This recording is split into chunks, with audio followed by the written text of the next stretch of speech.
ताज्या घडामोडी पाहण्यासाठी सी 24 तास या यूट्यूब चॅनलला लाईक करा, शेअर करा, सबस्क्राईब करा आणि बेल आयकॉनवरती क्लिक करायला विसरू नका। खरं तर दरवर्षी सद्गुरू श्री संत शेख महम्मद महाराजांच्या यात्रा उत्सवाच्या निमित्ताने महाराजांचा जो माऊली अश्व आहे या अश्वाचं रिंगण होतं आणि ग्रंथदिंडीचं आयोजन दरवर्षी केलेलं असतं। परंतु चालू वर्षी महाराजांचा माऊली अश्व हा आजारी असल्यामुळे त्याच्यावर उपचार सुरू आहेत पुण्यातील तज्ज्ञ डॉक्टरांचे आणि आता त्याच्या प्रकृतीमध्ये पण सुधारणा होते। परंतु डॉक्टरांचं असं म्हणणं आलं की त्या अश्वाला घेऊन चालू वर्षी त्याला विश्रांती असावी म्हणून कृपया रिंगण करू नये म्हणून मग श्रीगोंदा येथील सद्गुरू श्री संत शेख महम्मद महाराज यात्रा उत्सव देवस्थान समितीच्या वतीने श्री संत ज्ञानेश्वर महाराज देवस्थान ला पालखी सोहळ्यासाठी ज्या अश्वांना मान आहे असे कर्नाटक राज्यातील अंकलीचे शितोळे सरकार या अश्वांना 1832 पासून म्हणजे जवळपास 188-90 वर्षापासून हा अश्वांचा मान आहे आणि मग या कमिटीने त्यांना विनंती केली की असा महाराजांचा अश्व आजारी आहे आणि महाराजांचा समाधी उत्सव चालू आहे, तर मग अशा प्रसंगी जर आपले अश्व आले तर निश्चितच चांगला रिंगण सोहळा होईल आणि दोन्ही संतांच्या आता अश्व माऊलींचे अश्व आले म्हणजे माऊली आल्यासारखंच आहेत। त्यामुळं मग विनंती केली आणि त्यांनी तात्काळ त्यासाठी होकार दिला की महाराजांचा समाधी उत्सव आहे आणि त्यासाठी मग माऊलींचे अश्व आज या ठिकाणी आलेले आहेत आणि आज दुपारी 3 वाजता समाधी मंदिरामध्ये दर्शन घेऊन ग्रंथदिंडीला सुरुवात होऊन दुपारी अश्वरिंगण होणार आहे। निश्चितच खूप चांगल्या भावना आहेत। माऊलींच्या सोहळ्यामध्ये सहभागी होणं हा एक वेगळा आनंद असतो। अनेक लाखो लोक आपण पाहतो श्री संत ज्ञानेश्वर महाराजांचा जो पालखी सोहळा पंढरपूरला जातो त्यामध्ये सहभागी होतात, परंतु अगदी सर्वांनाच त्या अश्वांचं दर्शन होईल जवळून किंवा गर्दीमुळे शक्य होत नाही। परंतु माऊलींचे अश्व श्रीगोंद्यामध्ये येणार आहेत। श्रीगोंदा ही एक धार्मिक भूमी आहे, अनेक वर्षाची धार्मिक परंपरा आहे आणि या ठिकाणी धार्मिक उत्सव वर्षभर चालू असतात। सद्गुरू श्री संत शेख महम्मद महाराजांची समाधी संजीवन समाधी या ठिकाणी आहे, तात्या महाराज महापुरुषांचं वास्तव्य या ठिकाणी आहे, अशी संतांची भूमी आहे।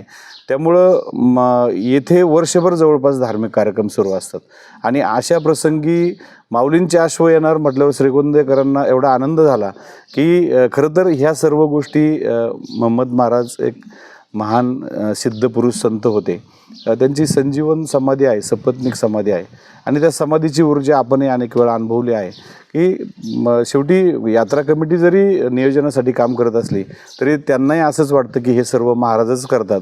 योगायोग पहा की चालू वर्षी महाराजांचा अश्व आजारी काय असावा आणि कमिटीला चिंता पडली की आता आपलं रिंगण कसं होणार, त्याच वेळेस माननीय शितोळे सरकार यांनी होकार दिला आणि अश्व सेवेमध्ये भेटीसाठी महाराजांच्या दाखल झाले।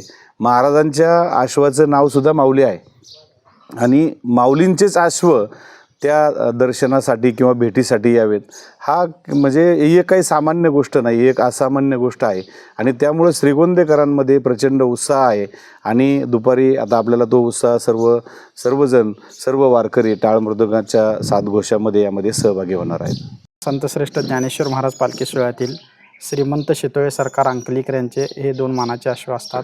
1832 पासून ज्या वेळेला पालखी सोहळा सुरू झाला त्यावेळेपासून हे अश्व पालखी सोहळ्यामध्ये सहभागी होत असतात। इकडून आपल्या श्रीगोंद्यामध्ये प्रथमच रिंगण सोहळ्यासाठी अश्वांना आमंत्रित करण्यात आलेलं आहे आणि अश्व आजारी शेख महम्मद महाराजांचा अश्व आजारी असल्याकारणानं त्या निमित्ताने आम्ही इथं रिंगण सोहळ्यासाठी त्यांच्या आमंत्रित आपले शेख महम्मद महाराज यात्रा कमिटी यांच्यातर्फे निमंत्रण मिळाल्यानंतर आम्ही अश्व रिंगण सोहळ्यासाठी इथं दाखल झालेलो आहोत।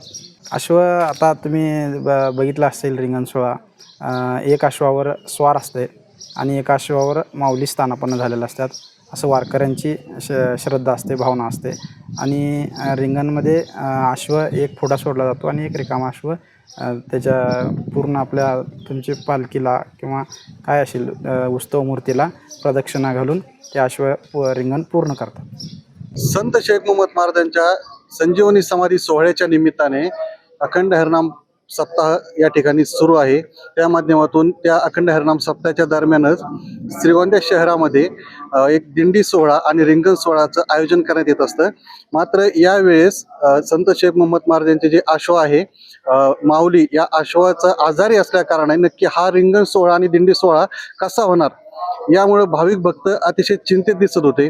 मात्र संत परंपरेची जी चाहूल असते, यामध्ये भावना असतील, श्रद्धा असतील किंवा काही परंपरा असेल संतांनी घालून दिलेली, याचं एक उदाहरण म्हणजे श्रीगोंदा शहरामध्ये संत शेख मोहम्मद महाराजांच्या या उत्सवादरम्यान पाहायला मिळालं.